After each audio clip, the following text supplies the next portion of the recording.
하겠습니다. 메리 크리스마스 이렇게 인사하겠습니다.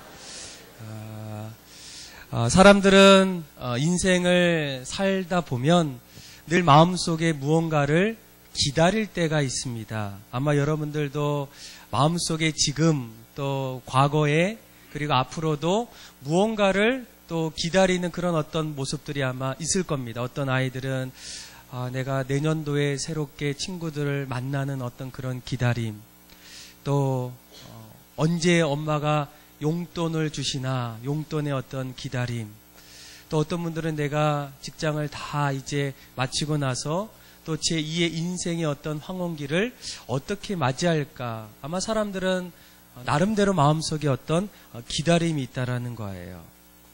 그런데 여러 가지 어떤 기다림 속에서 항상 우리 안에 있는 어떤 기다림 가운데 하나가 무엇입니까? 생일을 기다릴 때가 있어요. 그렇죠? 그래서 저희 자녀들도 항상 때가 되면 물어봐요. 사시사철. 엄마, 내 생일 언제야? 언제야? 3월 16일이야. 그날이 며칠 잠을 자면 돌아와? 이렇게 물어봐요. 생일이 끝났음에도 불구하고 5월달이 되면 또 물어봐요. 엄마, 아빠, 내 생일이 언제야? 이 자녀들이, 어린아이들이 날마다 생일을 좀 기다리는 어떤 이유가 도대체 뭘까? 또 우리 어른들도 마찬가지예요. 좀 있으면 나에게도 생일이 다가오는구나. 그런데 이 생일을 기다리는 어떤 이유 중에는 생일을 맞이할 때 내 자신이 사람들에게 축하를 받아요. 그래서 엄마가 말합니다. 야, 너 이번 생일에 뭘 먹고 싶니? 또 무엇을 갖고 싶니? 또 어디를 가고 싶니? 이런 어떤 생일을 맞았을 때마다 어떤 찾아오는 그런 어떤 여러 가지 선물들이 있어요. 그런데 우리가 생일을 기다리는 가장 큰 어떤 이유가 도대체 무엇일까? 그것을 생각해 보면 생일은 다른 어떤 사람들보다도 내가 오늘만큼은, 생일만큼은 세상에서 뭐가 됩니까? 주인공이 되기 때문이에요.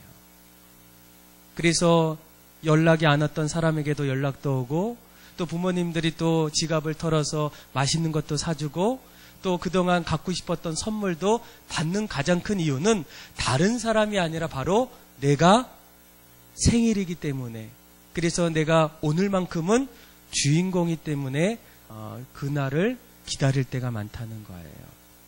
그런데 여러분, 우리가 이런 명리학에서 보게 되면 이 성탄절은 누가 주인공일까? 바로 예수님께서 주인공이라는 거예요.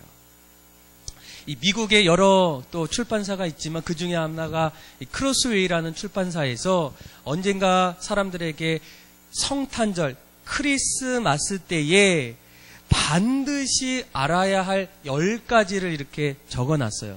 그래서 성도들과 또 거기에 있는 수많은 사람들이 그 10가지를 꼭 봐야 된다는 거예요. 그런데 그 10가지 가운데에 첫 번째가 뭐냐면, 첫 번째가 바로 예수님이 성탄의 주인공이라는 사실을 꼭 기억하라는 거예요. 뭐 여러 가지, 몇 가지가 더 있어요. 9가지, 8가지, 7가지. 그런데 가장 먼저 우리가 크리스마스를 준비하고 성탄절을 맞이할 때 우리 마음속에 반드시 잊지 않고 변함없이 마음속에 가져야 될 중요한 사실은 성탄의 주인공, 크리스마스의 주인공은 누구시라고요? 예수님이라는 거예요. 우리가 이것을 반드시 잊어서는 안 된다는 거예요. 그래서 여러분, 우리가 오늘도 뭐 내일도 이런 어떤 얘기하지만 오늘만큼은 우리 마음속에 우리의 중심과 우리의 방향이 주인공 되신 그 예수님께 우리의 마음을 드려야 한다는 거예요. 어디 갈까? 어디서 무엇을 먹을까?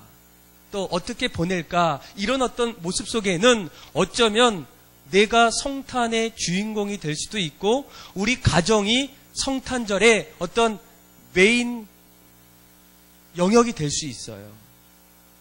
그러다 보면 이 성탄절에 보내야 될 성도들의 어떤 모습이 점점 변질되거나 바뀔 수 있다는 거예요. 그래서 우리가 가장 먼저 성탄절을 보낼 때 우리 마음속에 꼭 변치하질 마음, 꼭 기억해야 될 어떤 사실은 예수님께서 성탄절에 뭐라고요? 주인공이라는 거예요. 그러면 가장 먼저 그 주인공이라는 예수님을 어떻게 합니까? 바라보기 시작해요. 여러분, 우리가 가장 친한 친구가 생일을 맞이했을 때 어떻습니까? 드디어 나보다도 생일 맞이한 그 친구를 바라봅니다.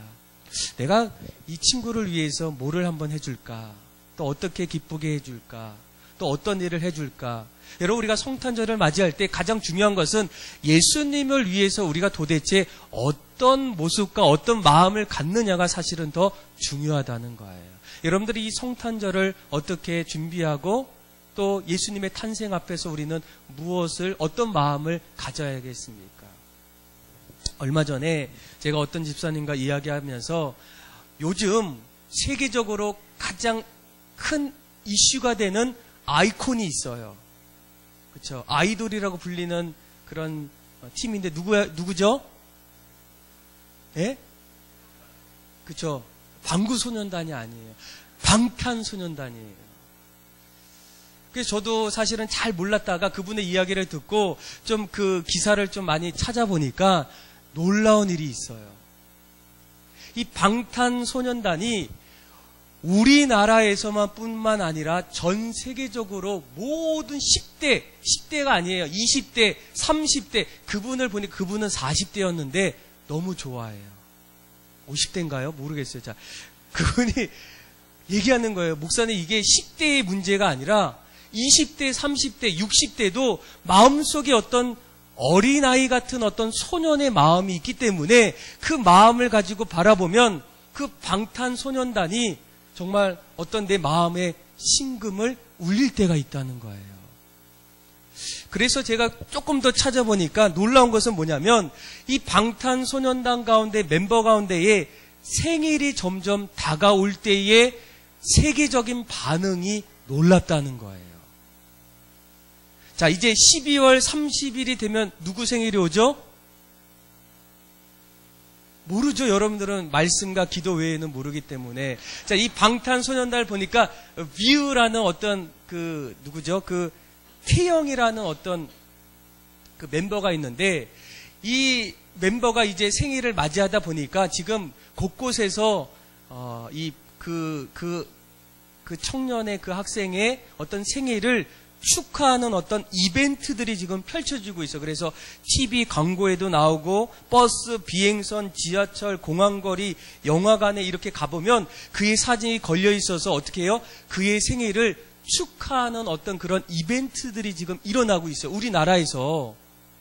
그런데 우리나라뿐만 아니라 지금 캐나다 토론토와 프랑스의 파리에서도 엄청 큰 쇼핑의 어떤 전광판에 그 방탄소년단의 어떤 생일을 축하하는 어떤 그런 모습들이 이렇게 기재되어 있어요.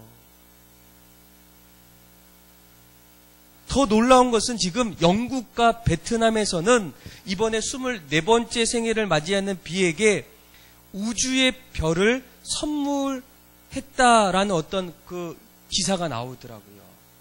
그러니까 요즘 말로 말하면 후덜덜 이런 표현이에요. 어떻게 이런 일이 일어날까?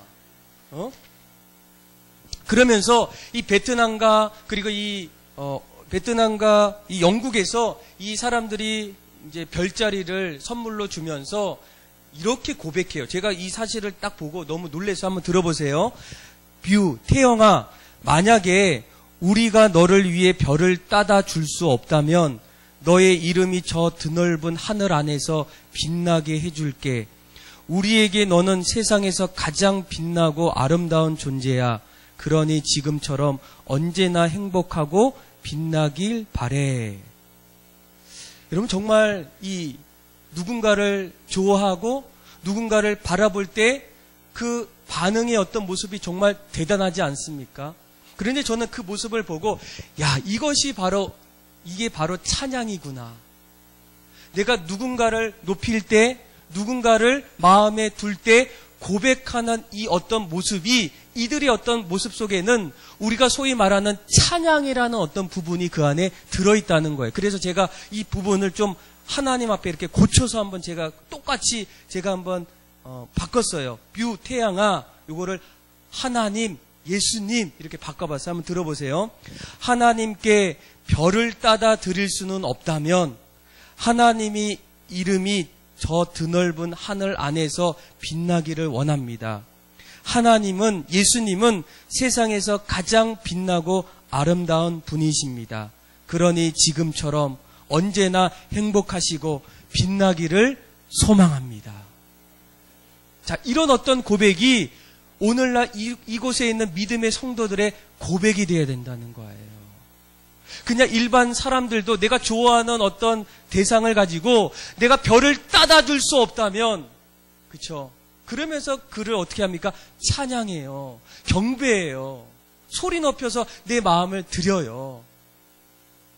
그런데 여러분, 우리가 왜 예수님 앞에 찬양해야 될까? 오늘 우리가 읽었던 마태복음 1장 21절 말씀에 보게 되면 우리가 그분을 경배하고 그분을 찬양하고 그분 앞에 나아가는 가장 큰 어떤 이유는 그분이 하나님의 아들이신데, 그 아들 되신 하나님께서 자기의 백성을 죄에서 구원하기 위해서 이 땅에 오셨기 때문에 우리는 그분의 놀라운 은혜와 사랑 앞에서 어떻게 해야 돼요? 찬양하고 경배하고 기억해야 돼요. 우리의 어떤 시선, 우리의 어떤 마음은 오직 오늘 성탄절을 맞이한 예수 그리스도의 탄생 앞에 우리의 마음이 그분 앞에 놓여 있어야 되는 거야. 왜 우리가 찬양해야 될까? 왜 우리가 그분을 경배해야 될까? 왜 우리가 그분 앞에 담대히 소리 높여 나아가야 될까? 여러분, 지난 주일날 성탄 축하 발표할 때 이 학생회에서 이 무언극을 준비했어요. 그런데 그 무언극의 내용을 보니까 이 땅에 오신 예수님의 어떤 행적과 모습들이 이제 나왔어요. 그래서 저는 그 모습을 보고 오늘 이 자리에서 여러분들이 다시 한번 왜 우리가 예수님을 찬양하고 왜 우리가 예수님을 경배하고 우리 마음이 주님께로 가야 하는지를 그 무언극을 통해서 좀 같이 한번 다시 한번 곰곰이 숙연하게 좀 같이 한번 봤으면 좋겠어요. 그래서 이 시간 우리 학생회에서 한번 나오셔서 우리 좀 불을 한번 꺼주시고 한번 좀 잘 보시고 또 말씀을 또 같이 한번 좀 나눠보도록 하겠습니다.